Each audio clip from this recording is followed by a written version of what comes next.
At 88, Amor Chubb Miller still wears the uniform he bought in the 1970s. Born and raised in Clearfield County, Miller joined the Army Reserves in 1949, then switched to the regular Army. He started as a paratrooper.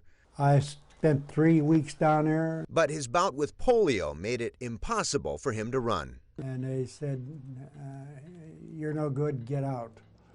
So I had to find someplace else to go.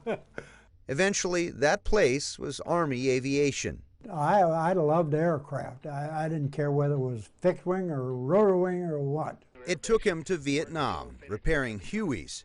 While it was only a year, he lost quite a few men from downed helicopters. When Miller got back to the States, something unexpected happened.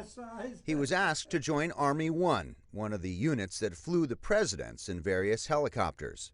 At first, he turned them down, saying, I don't think I'm not the type. But after another request, he joined, maintaining the helicopters that flew Presidents Johnson, Nixon, and Ford. But Johnson was hard to get along with? Hard to get along with.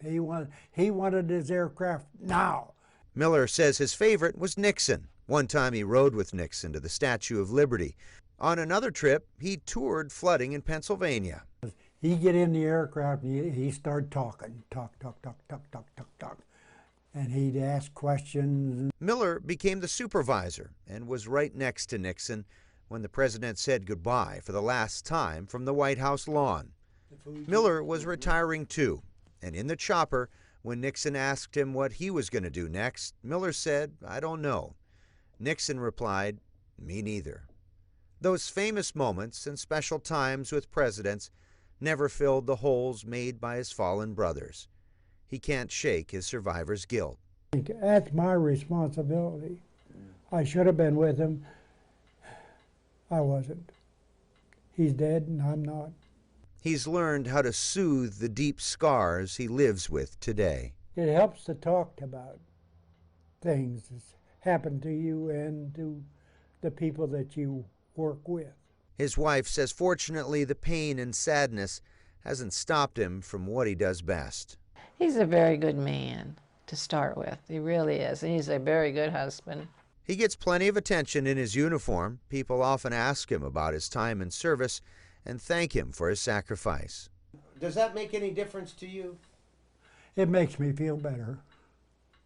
But there's one thing that he feels would really make a difference. I guess I hope that war is stopped and peace is everywhere. But it won't be.